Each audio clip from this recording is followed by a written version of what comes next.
بسم اللہ الرحمن الرحیم۔ السلام علیکم ناظرین، پروگرام رہنما کے ساتھ آپ کا میزبان مظفر اعجاز حاضر ہے۔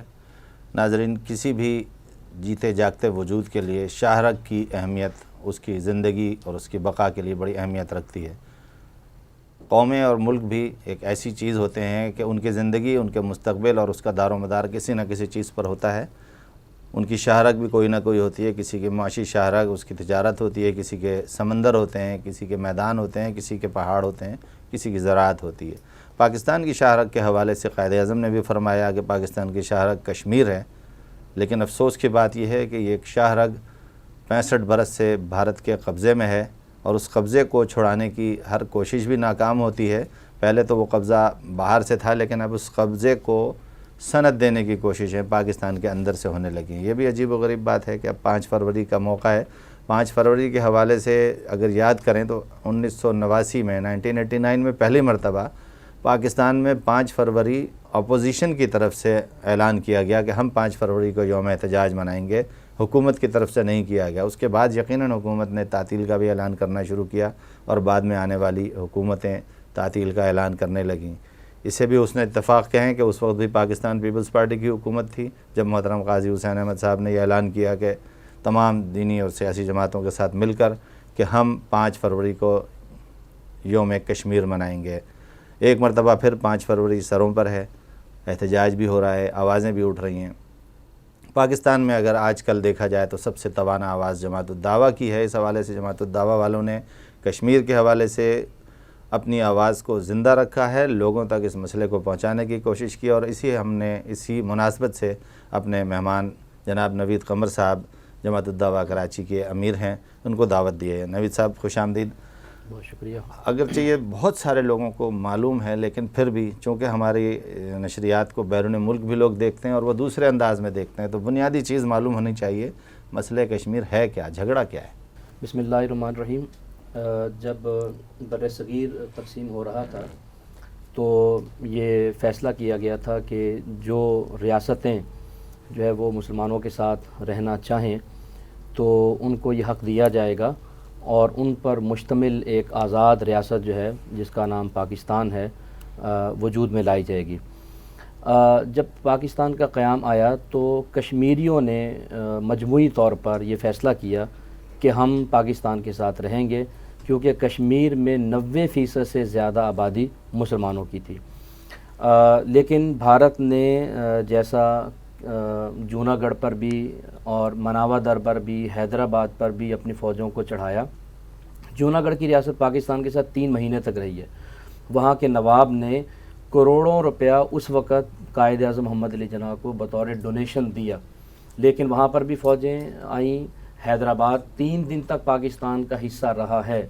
مناوا در جو ہے اس کے نواب نے بھی پاکستان کے ساتھ شامل ہونے کا اعلان کیا، لیکن کشمیری جو ہے وہ اس زخم کو آج تک بھول نہیں سکے، اور جب کشمیریوں نے اپنی جد و جہد کو بہت زیادہ تیز تو کیا۔ کشمیریوں کے حکمرانوں نے اعلان نہیں کیا تھا پاکستان کے ساتھ یا ہندوستان کے ساتھ؟ دیکھیں، ان کے حکمرانوں نے اعلان نہیں کیا تھا، لیکن کشمیریوں کی یہ پرزور آواز اس وقت بھی تھی کہ ہم پاکستان کے ساتھ رہنا چاہتے ہیں۔ اور جب یہ اصول تو یہ تھا کہ اگر آبادی بھرپور اکثریت والی مسلمانوں کے ساتھ ہے تو وہ جائے گی پاکستان کے ساتھ جائے گی، یعنی اس میں تو نہیں تھا، چوائس تو نہیں دی گئی تھی، اور چوائس نہیں تھی، چوائس ان کو دی گئی تھی کہ جہاں بین صورتحال ہے اور وہاں حکمران کے حوالے سے کشمیر سر فہرست تھا۔ پاکستان، لفظ پاکستان میں جو کاف کشمیر کا ہے، یہ کشمیر کی وجہ سے ڈالا گیا تھا، اور یہ پورے بر صغیر میں معروف بات تھی کہ جو خطہ بننے کے لیے جا رہا ہے اس میں کشمیر شامل ہے۔ لیکن یہ دھوکہ ہوا، اور جب کشمیریوں نے جد و جہد کی تو ہندوستان اس مسئلے کو اقوام متحدہ کے اندر لے گیا، اور یہ اقوام متحدہ کی قراردادوں کے مطابق فیصلہ ہونا تھا، جس میں یہ طے پایا تھا کہ کشمیریوں کو حق خود ارادیت دیا جائے گا، یعنی انہیں فیصلہ کرنے کا اختیار ہوگا کہ وہ ہندوستان کے ساتھ رہنا چاہتے ہیں یا نہیں رہنا چاہتے ہیں۔ لیکن ہندوستان جو اس مسئلے کو اقوام متحدہ میں لے کر گیا، آج تک اس نے اقوام متحدہ کی قراردادوں پر عمل کرنا تو بڑی دور کی بات ہے۔ 8 لاکھ فوج اس نے کشمیر کے اندر داخل کر دی۔ 89 سے لے کر اب 2012 تک 93,831 شہادتیں کشمیر میں بھارتی فوج ریاستی غنڈہ گردی کی وجہ سے ہو چکی ہیں۔ جو زیر حراست شہادتیں ہیں وہ 6,996 ہیں، گرفتار شہری 1,20,506 ہیں، اور جو املاک اور مکانات تباہ ہوئے 1,05,977 ہیں۔ عورتیں جو اب تک بیوہ ہو چکی ہیں اس آزادی کی جد و جہد میں، ان کی تعداد 22,764 ہے۔ یتیم بچے 1,07,444 ہیں، اور جو اجتماعی عصمت دری اکثر انڈین آرمی کے فوجی افسر مسلمانوں کی بیٹیوں کو ان کو گھروں سے اٹھاتے ہیں، کیمپوں میں لے کر جاتے ہیں، اجتماعی طور پر عزتیں لوٹی جاتی ہیں۔ 10,044 بچیوں کی عزتیں لوٹی جا چکی ہیں۔ اب تو یہ مسئلہ پورے ہندوستان کے اندر ہے۔ آپ دیکھ رہے ہیں کہ دہلی میں، بمبئی میں، کلکتہ میں سول سوسائٹی کے لوگ ہندوستان کے سڑکوں پر نکل چکے ہیں، کیونکہ روزانہ ہندوستان کے شہروں میں ہزاروں گینگ ریپس ہوتے ہیں، عزتیں لوٹی جاتی ہیں۔ حتیٰ کہ سول سوسائٹی کے لوگوں نے یہ مطالبہ کیا ہندوستان کے اندر کہ یہاں پر شرعی قوانین نافذ کیے جائیں۔ یہ مسئلہ اتنا بڑا ہے گینگ ریپس کا۔ تو جب ہندوستان کے اندر ہندو لڑکیوں کی عصمت دریاں جو ہے وہ مسلسل ہو رہی ہیں، اور بس سٹاپوں پر ہو رہی ہیں، چوک و چوراہوں پر ہو رہی ہیں۔ تازہ ترین واقعہ تو بس کے دوران ہی، سفر کے دوران ہی انہوں نے یہ تو واردات کشمیر میں صورتحال کیا ہوگی، جبکہ 8 لاکھ فوج وہاں پر جو ہے مسلسل موجود ہے۔ پاکستان کی مجموعی فوج سے زیادہ وہاں پر فوج موجود ہے۔ 2.5 سے 3.5 لاکھ فوج تو وہ ہے جو صرف لائن آف کنٹرول کے اوپر موجود ہے۔ مگر یہ 8.5 لاکھ فوج امن قائم نہیں کر سک رہی کشمیر میں؟ ہاں، امن کیسے؟ امن تو آزادی کے ساتھ ہی ہے نا۔ کشمیری آزادی طلب کر رہے ہیں، وہ یہ چاہتے ہیں کہ ہمیں ہمارا حق دیا جائے۔ ہم ہندوستان کے ساتھ رہنا نہیں چاہتے، ہم آزادی چاہتے ہیں، لیکن بھارت جو ہے وہ ریاستی غنڈہ گردی کے ذریعے فوج کے طور پر ان کی آواز کو دبانا چاہتے ہیں۔ امن کیسے قائم ہو سکتا ہے؟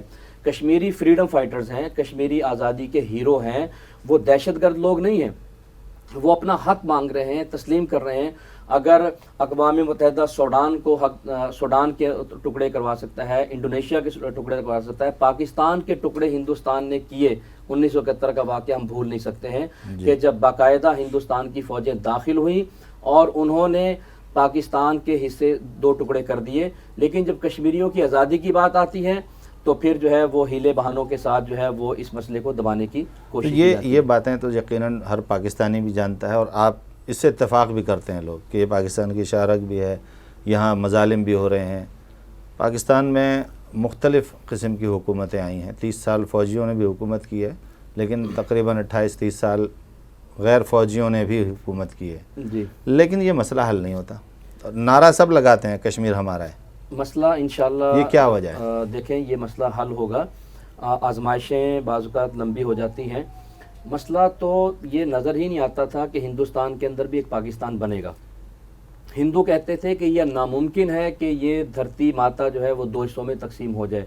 پاکستان بنانا بھی ناممکن نظر آتا تھا، لیکن مسلمانوں کی جد و جہد نے، قربانیوں نے اس ناممکن کو ممکن کر کے دکھایا، اور ہم یہ سمجھتے ہیں کہ کشمیریوں کا مسئلہ بھی یہ حل ہوگا۔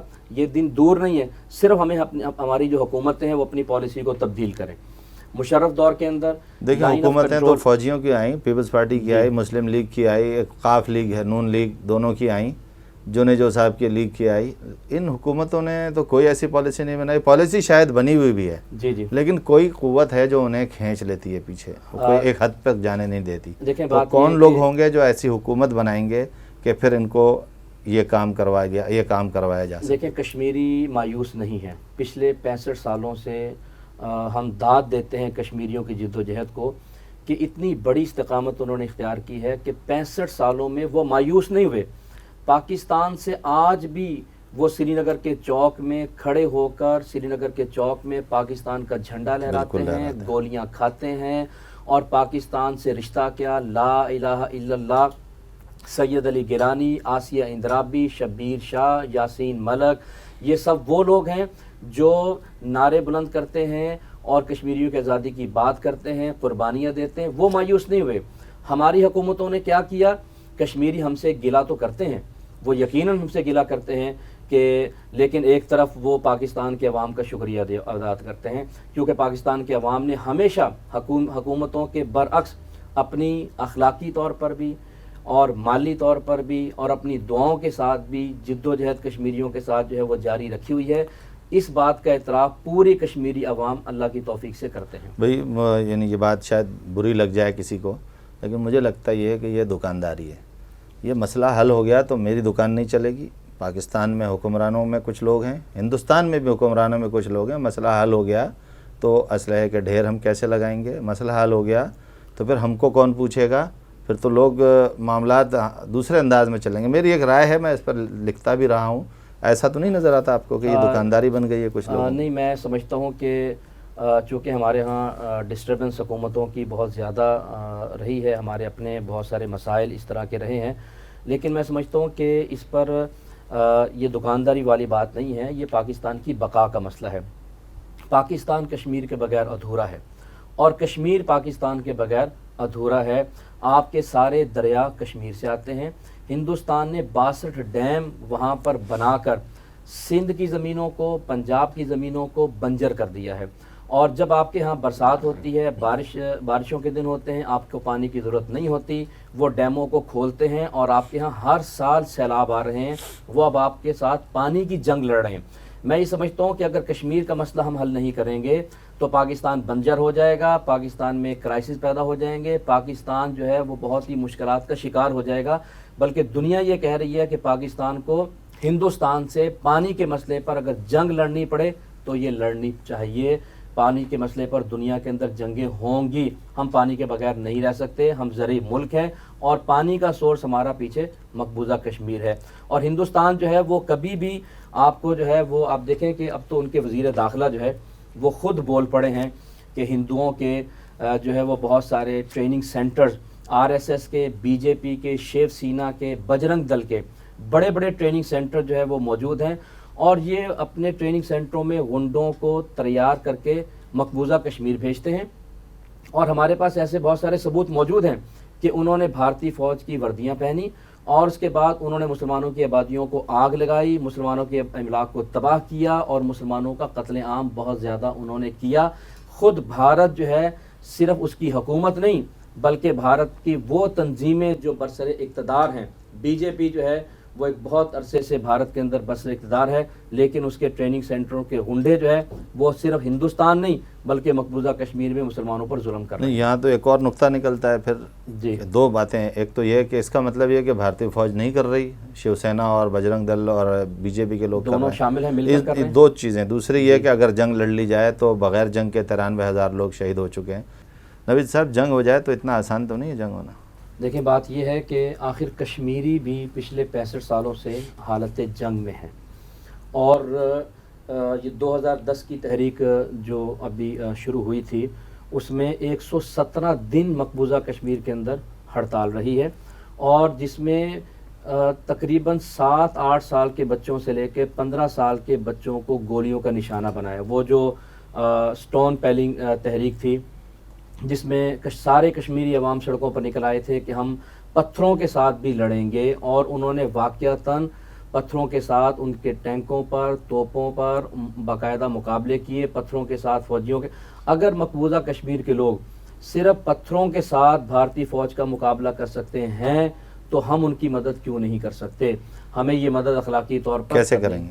کرنی چاہیے مدد. ہم یہاں سے 5 فروری کا جلوس نکال دیں. ہم اقوام متحدہ میں اس مسئلے کو عالمی سطح پر کیوں نہیں اٹھا رہے؟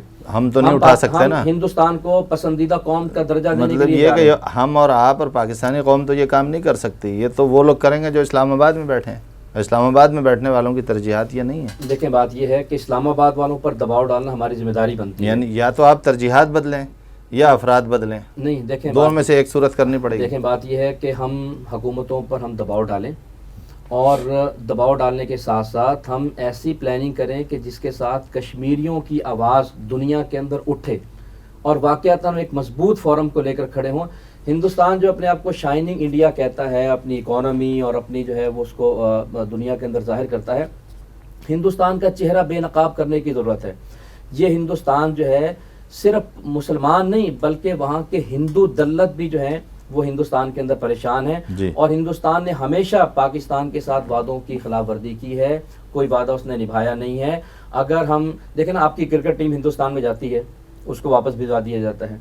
شاہ رخ خان وہاں پر بات کر رہے ہیں جو کہ جنہوں نے انڈیا کے لیے پوری زندگی لگا دی, اور جنہوں نے اپنے گھر میں ہندوؤں کو خوش کرنے کے لیے مندر بھی تعمیر کیا, ہندو بیوی رکھی ہوئی ہے, لیکن وہ رو رہے ہیں کہ میں یہاں پر محفوظ نہیں ہوں. مجھے یہ کہا جاتا ہے کہ تم مسلمان ہو, پاکستان دفاع ہو جاؤ. تو ہندوستان میں اگر اس لیول کے لوگ بھی محفوظ نہیں ہیں تو ہمیں ہندوستان کا یہ چہرہ بے نقاب کرنا چاہیے. ہمیں عالمی فورم پر اس بات کو رکھنا چاہیے جائے کہ ہم ہندوستان کے ساتھ تجارت کی بات کریں کہ ہم اس کے ساتھ یہاں تو یہ موسٹ فیورڈ نیشن بنا رہے ہیں ایسی صورت میں، جبکہ یہ باتیں تو ایکسپوزڈ ہیں نا. شاہ رخ خان تو ابھی تازہ بات ہے، لیکن کشمیر میں مظالم، بھارت کے ڈیمز تیار کرنا، پاکستان کی پانی کو روکنا اور چھوڑنے کے وقت روکنا اور روکنے کے وقت چھوڑنا، یہ ساری چیزیں سامنے موجود ہیں. تو پھر میرا سوال وہی ہے کہ کیا دباؤ طاہر القادری جیسا دباؤ ڈال سکتے ہیں آپ لوگ کہ 4 باتوں میں سے ایک بات مان لی جائے؟ دیکھیں، بات یہ ہے کہ ہمیں اپنی کوشش کو جاری رکھنا چاہیے، اور میں سمجھتا ہوں کہ کچھ تھوڑی سی سچویشن ہم اس لحاظ سے بھی سمجھیں کہ 9/11 کے بعد اس خطے میں امریکہ آیا اور نیٹو فورسز یہاں پر آئی، اور اس کے آنے کے بعد ہندوستان کو افغانستان کے اندر بہت بڑا کردار دیا گیا، اور یہ کوشش امریکہ نے کی کہ اس خطے کی منی سپر پاور ہندوستان کو بنا دیا جائے تاکہ پاکستان جو ہے وہ کسی بھی طور پر کھڑا نہ ہو سکے اور کشمیر کا مسئلہ بھی دب جائے. امریکہ کے اس خطے میں آنے کے بعد یقیناً عالمی سطح پر بھی کشمیر کا مسئلہ کچھ کمزور ہوا ہے. ہماری حکومتیں بھی امریکہ کے دباؤ میں آئی ہیں، لیکن اب جب کہ امریکہ اس خطے سے نکل رہا ہے، اپنی فوجوں کو لے کر جا رہا ہے، اور انشاءاللہ یہ 2013 کا سال امریکہ کا افغانستان میں آخری سال ہوگا. 2014 کا سورج وہ نہیں دیکھ سکیں گے انشاءاللہ. پھر آپ دیکھیے گا کہ جیسے افغانستان کے لوگوں کو آزادی مل گئی اور امریکہ اپنی فوجوں کے ساتھ نہیں ٹھہر سکا، تو ہندوستان بھی کشمیر میں اپنی فوجوں کے ساتھ نہیں ٹھہر سکے گا.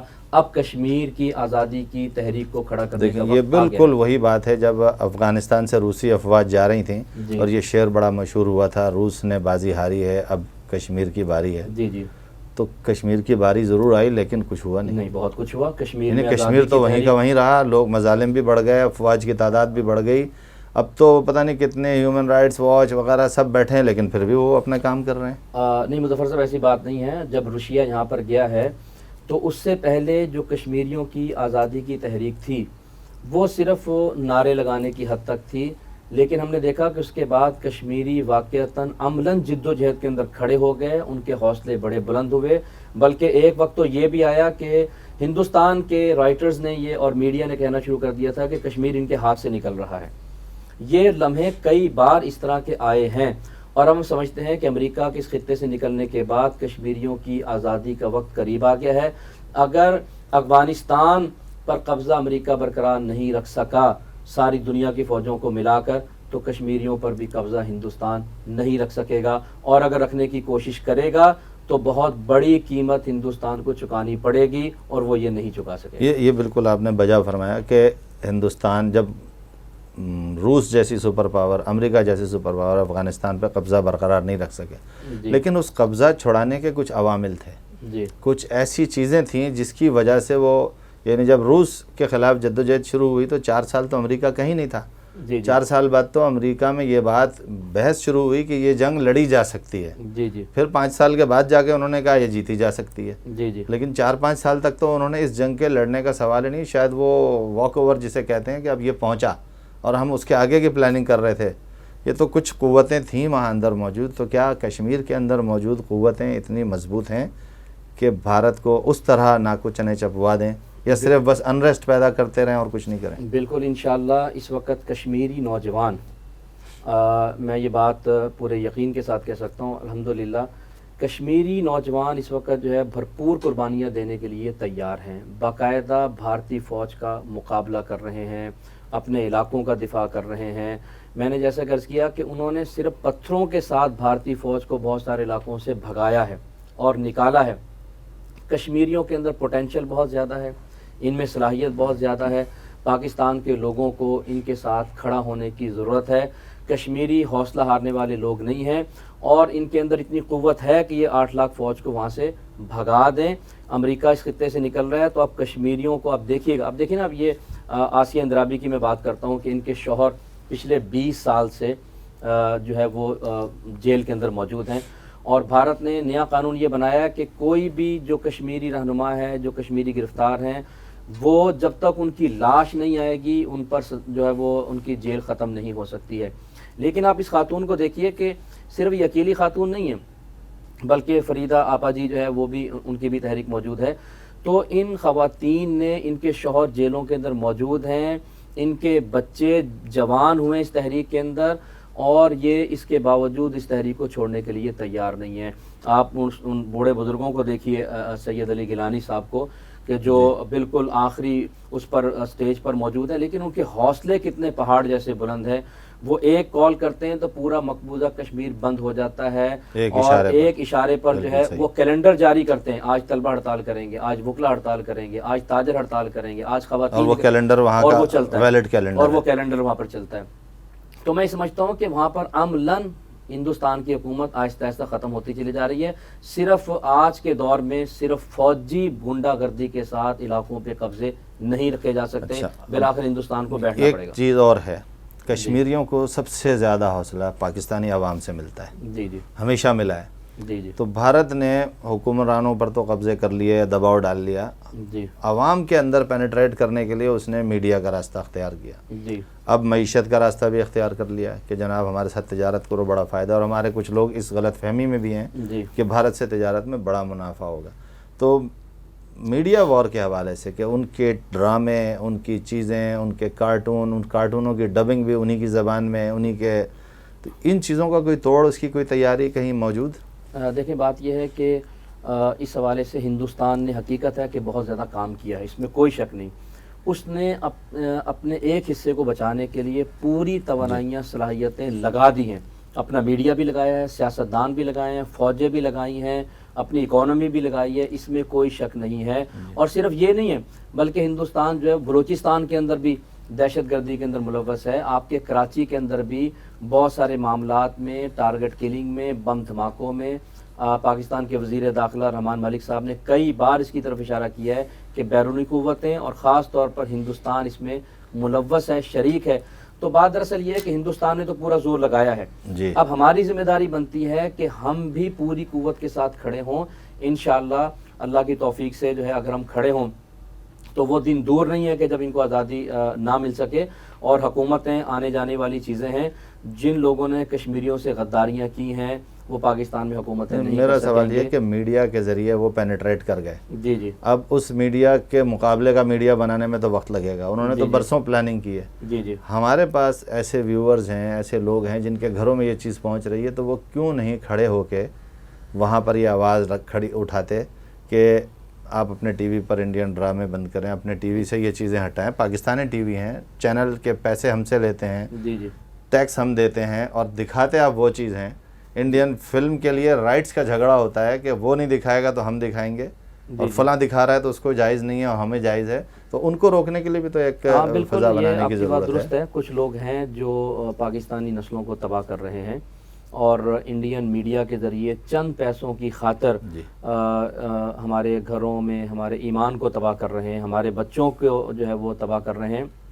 میں سمجھتا ہوں کہ جو لوگ یہ کام کر رہے ہیں اس کے مقابلے میں پاکستان میں ایسی جماعتیں بھی موجود ہیں، ایسے لوگ بھی موجود ہیں کہ جنہوں نے انڈین میڈیا کا بائیکاٹ بھی کیا ہوا ہے، اور جو باقاعدہ تحریک کھڑی کر رہے ہیں، اور ہندوستان کی تہذیب اور ثقافت کو پاکستان کے میں گھروں میں داخل ہونے سے باقاعدہ روک رہے ہیں۔ پاکستان میں بہت ساری جماعتیں، علماء کرام، مدارس، مساجد، اور بہت سارے پاکستانی جو محب وطن ہیں، میں یہ سمجھتا ہوں کہ وہ اپنا کردار ادا کر رہے ہیں، لیکن کردار مزید ادا کرنے کی ضرورت ہے۔ چند پیسوں کی جو آپ نے ذکر کیا، چند پیسوں ہی کی وجہ سے تجارت کا جو ایک دیا گیا لالی پاپ، تو تاجر کچھ نہ کچھ ہیں۔ میری گفتگو ہوئی ہے، لوگ کہتے ہیں آپ نہیں سمجھتے، دوسرے پوائنٹ آف ویو پہ میں نے سنا ہے لوگوں سے کہ نہیں ہمیں تو کھا جائے گا ہندوستان، معیشت تباہ کر دے گا، ہماری انڈسٹری تباہ ہو جائے گی، لیکن بہت سارے ایسے لوگ ہیں جو کھڑے ہو کے کہتے ہیں نہیں جناب اس سے تو ہمیں تجارت میں جانا چاہیے۔ میں یہ سمجھتا ہوں کہ ایسے جو لوگ ہیں بہت تھوڑے لوگ ہیں، ہم اکثریت ہم ایسے لوگوں کو جانتے ہیں مارکیٹوں میں، اور جو اس بات کا اظہار کرتے ہیں کہ ہمیں ہندوستان کے ساتھ تجارت نہیں کرنی۔ آپ اس سے اندازہ لگائیے کہ تقریباً 450 بلین ڈالر جو ہے ہندوستان نے اب تک پاکستان سے کمایا ہے، اور پاکستان نے اس کے مقابلے میں صرف 30 بلین ڈالر یہ چیز ہے جو ہمارے یہاں نہیں موجود کہ ہم کیا خریدیں گے اور وہ ہم سے کیا خریدیں گے، پھر ہمیں کیا فائدہ ہوگا، ہمیں نقصان کیا ہوگا۔ 20 کروڑ کی دیکھیں منڈی ہے پاکستان، اور وہ ہندوستان یہ چاہتا ہے کہ اس منڈی کو پوری طرح جو ہے وہ کیپچر کر لیا جائے، اور اس میں دیکھیں ہندوستان کے اس خطے میں آنے سے میں یہ سمجھتا ہوں کہ صرف تجارت کا ایک چیپٹر تو ہے ہی ہے. 20 کروڑ کی منڈی بھارت کیا یہاں سے حاصل کرے گا اور کیا چیز چھوڑ جائے گا اور ہماری صنعتوں کا کیا حال ہوگا نوید صاحب؟ جی دیکھیے ایسٹ انڈیا کمپنی آپ کو یاد ہوگا کہ وہ چائے کی پتی بیچنے کے لیے ہندوستان میں آئے تھے اور یہاں سے گرم مسالے وہ برطانیہ لے جانے کے لیے انہوں نے ایک ٹریڈ شروع کی اور پھر وہ ٹریڈ بڑھتے بڑھتے اس ٹریڈ کے ذریعے ان کے جاسوس بھی آئے, ان کی فوجیں بھی آئیں, پھر ان کے اسلحے بھی آئے, پھر انہوں نے مسلمانوں کو آپس میں لڑوایا بھی اور پھر بر صغیر میں انگریزوں نے اپنے قدم جمائے اور آپ جانتے ہیں کہ پھر 1 صدی سے زائد جو ہے وہ انگریز بر صغیر پر قبضہ قابض ہوا. اس کے پیچھے تجارت ہی تھی. آج اسی تجارت کے نام پر جو ہے ہم یہ سمجھتے ہیں کہ بظاہر تو تجارت ہوگی لیکن اس کے پیچھے ان کے جاسوس بھی آئیں گے جو پاکستان کے خلاف کارروائیاں کر سکتے ہوں اور جو پاکستان کو جو نقصان پہنچا سکتے ہوں. بھارتی تعمیراتی کمپنیوں کی آڑ میں جو فرنٹ آفیسز میں جو کچھ ہو رہا ہے وہ ہماری آنکھوں کے سامنے. تو یہ ایک بہت بڑا نیٹ ورک ہندوستان چاہتا ہے کہ یہاں پر قائم کیا جائے اور تجارت کی آڑ میں صرف منڈیوں کا مسئلہ نہیں ہے, آپ کے دفاع کا مسئلہ ہے. ایک ایسا دشمن جس نے کبھی آپ کو تسلیم نہیں کیا, جس نے آپ کے ٹکڑے کیے, پاکستان کو 2 حصوں میں تقسیم کیا اور جس نے ہمیشہ آپ کے ساتھ جو ہے وہ جنگ کا ماحول پیدا رکھا. عالمی سطح پر بھی آپ کی تجارت کو کبھی بڑھنے نہیں دیا. آپ خلیج کے اندر دیکھ لیں, آپ کی تجارت کو انہوں نے ڈیریل کر دیا. تو ایسے دشمن کو موقع دینے کا معنی یہ ہے کہ وہ اپنا پورا نیٹ ورک یہاں پہ بنائیں گے. نمبر 2 بات یہ ہے کہ جب آپ کے کھیت کھلیان موجود ہیں, آپ کے کسان موجود ہیں, آپ آلو پیدا کر رہے ہیں لیکن پیچھے اس نے کیا کیا کہ آپ کے دریاؤں پر ڈیم بنائے, آپ کو پانی کی شارٹیج ہوئی. اب پاکستان کا ذمہ دار جو ہے وہ ایک کنواں بناتا ہے, ٹیوب ویل بناتا ہے, ڈیزل کے ذریعے پانی دیتا ہے, تو پاکستان کا آلو جو ہے وہ نسبتاً مہنگا ہے اور پاکستان کے دریاؤں سے ہی بجلی بنا کر وہ سستا آلو جب پاکستان کے اندر داخل کرتا ہے تو آپ کی ساری زراعت کو ختم کر دے گا, بے روزگاری پیدا ہو جائے گی. جب یہ بے روزگاری پیدا ہوگی تو نتیجہ کیا نکلے گا پاکستان کے اندر؟ بدامنی پیدا ہوگی. انہی بے روزگار نوجوانوں کو ہندوستان جو ہے وہ ہائر کرنے کی کوشش کرے گا کہ ہم آپ کو جابز دیتے ہیں, آپ جو ہے وہ یہ سارے کے سارے سلسلے کریں. میں سمجھتا ہوں کہ دشمن کو اپنے گھر آنے کی دعوت نہیں دینی چاہیے اور تھوڑی سی تجارت کی خاطر جو ہے اور تھوڑے سے, اور اس میں فائدہ بھی نہیں ہے, یا تو ہمیں کوئی بہت بڑا فائدہ مل رہا ہو, ہماری اکانومی بڑی مضبوط ہو رہی ہو اور ہم بڑے فائدے کے اندر جا رہے ہوں, تو پھر ہم دشمن کو بھی دعوت دے دیں. نہیں, یہ بھی بڑا سوال ہے کہ اکانومی کی خاطر ہم دشمن کو اپنے معاملات ہاتھ میں دے دیں. یہ تو ایک ایمان کی بات ہے نا کہ ہم اس کو نہ دیں, لیکن جو لوگ بالکل مادہ پرستانہ سوچ رکھتے ہیں وہ کم از کم بتائیں کہ آپ کی وہ پروڈکٹس لینے کے لیے تیار نہیں ہے. جی, بہت ساری چیزوں میں آپ کا را میٹیریل پکڑتا ہے, پروڈکٹ خود بناتا ہے اور تیار کر کے مہنگے داموں پھر واپس پاکستان کے اندر جو نا وہ لے کر آتا ہے. آپ کی پروڈکٹس وہ لینے کے لیے تیار نہیں ہے.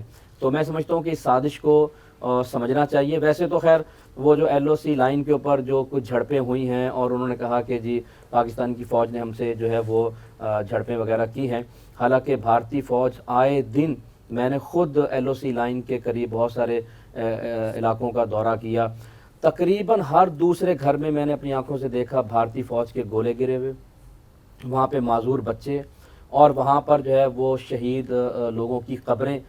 ساری LOC لائن کے اوپر بھارتی فوج نے ہمیشہ گولے گرا کر یہ سارے کا سارا سلسلہ کیا. اب وہ یہ کہتے ہیں کہ سویلینز رہتے ہیں, کوئی فوجی بنکر وغیرہ نہیں, بنکرز وغیرہ نہیں ہے, جہاں پہ سویلینز رہتے ہیں اور پچھلے کئی سالوں سے وہ یہ برداشت کر رہے ہیں. تو یہ عالمی مبصرین کی آنکھوں میں کچھ نظر نہیں آتا یا ان کو لے کر ہی نہیں جاتا؟ ان کو لے کر ہی نہیں جاتے. میں تو سمجھتا ہوں کہ یہ ان کو دکھانا چاہیے, ایک ایک گھر ان کو دکھانا چاہیے کتنی گولہ باری. اور ہندوستان شور مچا رہا ہے. ویسے تو منموہن سنگھ نے پچھلے دنوں کہہ دیا ہے کہ پاکستان کے ساتھ ہم نہیں چل سکتے اور جو ہے پاکستان کے ساتھ تعلقات ٹھیک نہیں ہو سکتے. چھوٹے سے مسئلے پر ہندوستان نے آپ سے تعلقات ایک دم بگاڑ لیے. آپ کئی مہینے کوشش کرتے ہیں. پاکستان کی پالیسی کیا ہے؟ پاکستان کی پالیسی یہ ہے کہ ہندوستان کے ساتھ مفاہمت, صلح اور جھک کے رہنا, جبکہ ہندوستان چھوٹے سے مسئلے کے اوپر جو ہے پوری دنیا میں شور بھی مچاتا ہے اور فوراً تعلقات ختم کرنے کی دھمکی دیتا ہے. بلکہ ان کے آرمی چیف کہتا ہے کہ کچھ بھی ہو سکتا ہے, ہم فیصلے لینے کے لیے جا رہے گئے اور ہم یہ کر دیں گے اور وہ کر دیں گے, جبکہ یہاں سے مفاہمت کی پالیسی ہے. میں یہ سمجھتا ہوں کہ دونوں پاکستان کو جرأت کا مظاہرہ کرنا چاہیے.